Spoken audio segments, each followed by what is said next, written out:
एक अमीर खानदान के घर लड़का होता है। गांव में खूब नाम होता है उस खानदान का और सब लोग बधाई देने आने लगते हैं। लड़का होने की खुशी में बच्चे का बाप पूरे गांव में मिठाइयां बांटता है।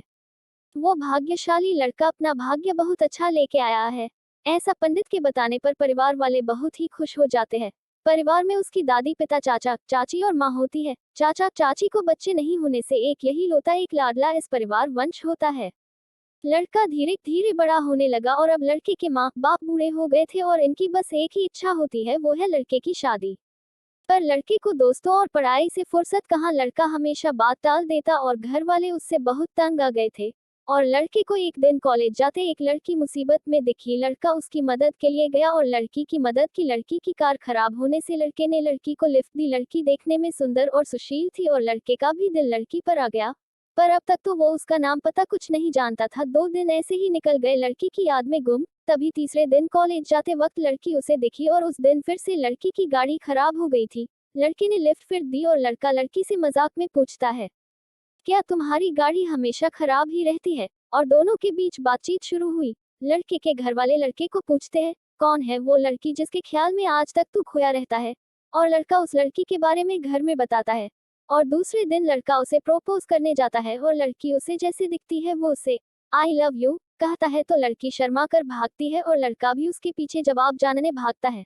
तभी लड़की जंगल में जाती है और लड़का भी उसके पीछे भागता है और अचानक लड़की गुम हो जाती है। लड़का चिल्ला चिल्ला के उसे बुलाता है, तभी वहाँ कुछ अजीब सी आवाजें आती है। लड़का बहुत घबरा जाता है और तभी किसी चुड़ैल की आवाज आती है, हंसने की, हा हा हा हा हा।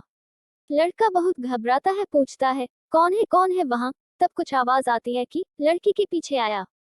वो कोई लड़की नहीं चुड़ैल है। लड़का कहता है, मुझे जाने दो, और तभी वो चुड़ैल लड़के को फेंकती है ऊपर से नीचे। और तभी उसके घर वाले न्यूज़ देख रहे होते हैं कि उनका बेटा जंगल में फंसा है और सब भाग के वहां जाते हैं और एक पंडित को कॉल करके कहते हैं, उस बुरी आत्मा से मेरे बेटा का पीछा छुड़ा।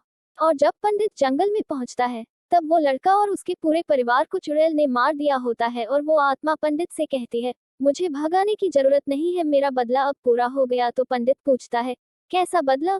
तो आत्मा बोलती है कि बरसों पहले इसके दादा ने मेरी बहन को और मुझे घर पे काम के लिए रखा था और मेरे बहन की शादी भी धूमधाम से कराई। तो पंडित पूछते हैं कि तो फिर क्यों मारा इन सबको? तो वो बोलती है, मुझे हकीकत तब पता चली जब उसने मेरी भी शादी कराई, पर वो शादी नहीं, एक सौदा कराया था, हमें बेचा था उस बुढ़े ने, इसीलिए मैंने उसके पोते और परिवार का शिकार किया। और वो चली जाती है। और तब पंडित बताता है, तेरी शादी उसने कराई थी, पर तेरे साथ जिसने शादी की उसने तुझे बेचा था, उसके दादा ने नहीं। और पंडित कहते हैं, तुझे ये लगता है कि मुझे कैसे पता? वो इसलिए क्योंकि तेरी बहन की शादी मेरे बड़े भाई से हुई और वो बेहद खुश भी है, पर तुम्हें तुम्हारे पति ने धोखा देने के बाद वो खूब पछताए थे और तुम्हारी तलाश भी बहुत की थी, पर तब तुम्हारी लाश उन्हें मिली थी और आत्मा फिर मोक्ष पाती है। और आज उस जंगल में उस परिवार की आत्माएं पाई जाती है, ऐसा सुना जाता है। बात बहुत पुरानी है, आज से लगभग 45 साल पुरानी। तब मैं नया नया डाक बाबू हुआ था। एक कोई छोटा सा कस्बा था जहां मेरी पहली पोस्टिंग हुई थी। नौकरी मिलने की खुशी भी थी और घर छोड़ने का डर भी। बस फिर क्या था, निकल पड़ा बोरिया बिस्तर बांधकर उस कस्बे में। उस समय इतनी सुविधाएं नहीं हुआ करती थी। दिन भर के सफर के बाद बस रात को 12 बजे उस कस्बे पहुंची। अनजान जगह, और इतनी रात गए उस जगह कोई ठिकाना भी नहीं मिलने वाला था। मैं बस से उतरा, उस कस्बे के भीतर संकरी गलियों में चलता गया। कोई भी दुकान और किसी भी घर का दरवाजा खुला नहीं था कि मैं किसी से पूछ सकूं कि रात गुजारने के लिए कोई जगह मिलेगी। फिर मन में आया कि वही बस अड्डे में ही किसी से पूछ लेना चाहिए था कि कोई रात भर के लिए सर छिपाने की जगह मिलेगी। मैं ऐसे ही चलता चला जा रहा था, तभी गली से हटकर थोड़ी दूर पर एक बड़ा सा हवेली नुमा मकान दिखा जहां से रोशनी आ रही थी। मैंने सोचा, चलो कोई तो मिला जो अभी तक जाग रहा है, इसी के घर वालों से पूछते हैं कि यहाँ कोई रात भर के ठहरने की व्यवस्था हो जाए। तो मैं उस बड़े मकान के पास पहुंचा तो वो सच में मकान नहीं, हवेली ही थी। दरवाजे के पास जाकर उसे खटखटाते वक्त थोड़ा संकोच तो हुआ, लेकिन मैंने भी बेशर्म बनकर दरवाजा खटखटा ही दिया। क्या करूं, मजबूरी थी। दरवाजा खटखटाते ही एक नवयुवती ने दरवाजा खोला, जो कि घूंघट में थी। मैंने उसे अपनी समस्या बताई और साथ में अपना नियुक्ति पत्र भी दिखाया। उसने मेरी बात पर भरोसा कर लिया। फिर वो बोली, अगर आपको ऐतराज ना हो तो रात भर के लिए आप यहीं हवेली में रुक सकते हैं।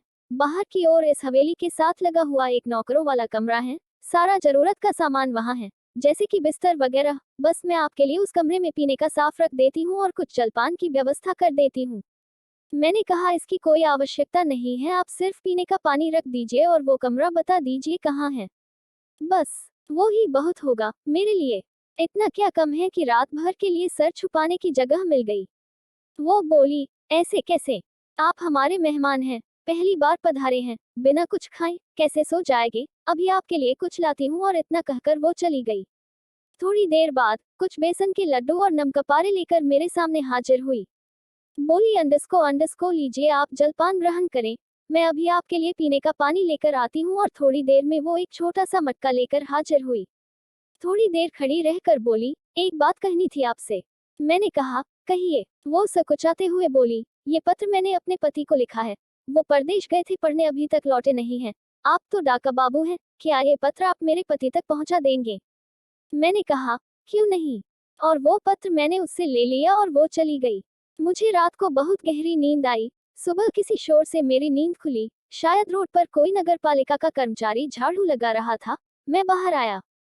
वो आदमी मुझे देखकर चौंक गया। मैंने उससे पूछा, क्या हुआ?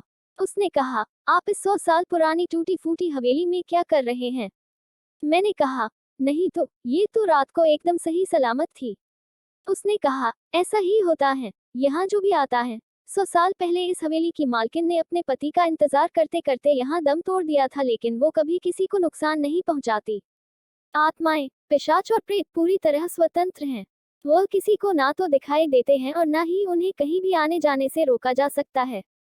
वह जब चाहे इंसानी दुनिया को अपना ठिकाना बना सकते हैं, और अगर कोई उनकी राह में बाधा पहुंचाने का काम करता है तो वह उसे अपने उद्देश्य में सफल नहीं होने देते।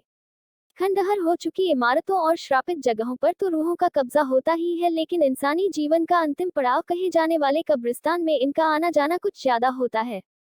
वह मुर्दों के शरीर के पास घूमते हैं, उनके शरीर को घंटों निहारते हैं और चैन की नींद सो रहे उन शवों को जो भी परेशान करने की कोशिश करता है वह उसकी जिंदगी को जहन्नुम से भी बदतर बना देते हैं। ऐसा ही एक स्थान है लंदन का एक कब्रिस्तान, जहां वैम्पायर अर्थात पिशाचों ने अपना डेरा जमाया हुआ है। लंदन स्थित हाईगेट कब्रिस्तान में स्थानीय लोगों ने हर रात पिशाचों को अपना डेरा जमाए देखा है। वह रात के समय खून की तलाश में इधर उधर घूमते हैं और अपनी राह में आने वाले हर इंसान को अपना भोजन बना लेते हैं।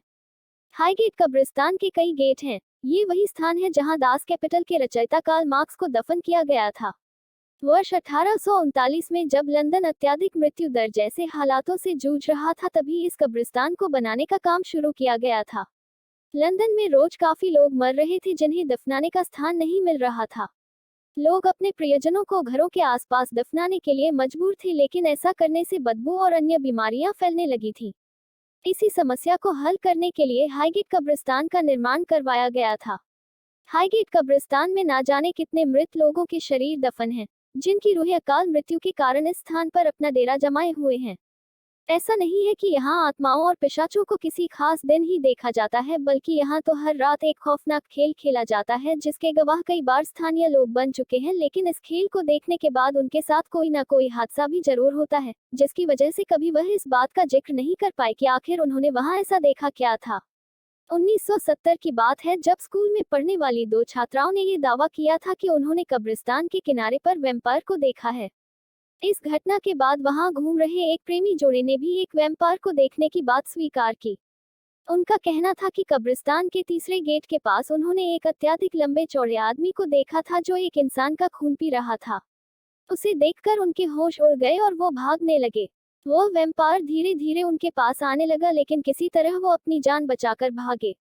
इस घटना के बाद कई अन्य लोगों ने भी वैम्पायर को घूमते फिरते देखा है, इसीलिए आज इस स्थान पर किसी शव को दफनाया नहीं जाता और ना ही इस स्थान पर कोई आता जाता है। एक ऐसे गांव के बारे में बताने जा रहे हैं जहां के लोग साए के डर में रात भर नहीं सो पाते हैं। शाम ढलते ही उस गांव के लोग अपने घरों के दरवाजे बंद कर लेते हैं और कुछ लोग उस गांव के मंदिर में अपनी सलामती के लिए प्रार्थना और भजन कीर्तन करने लग जाते हैं। उस गांव के लोगों को लगता है कि रात को रूहानी ताकतें उन्हें परेशान कर सकती है। ऐसा क्या है इस गांव का रहस्य और कौन इन्हें परेशान कर रहा है, आइए आपको विस्तार से बताएं।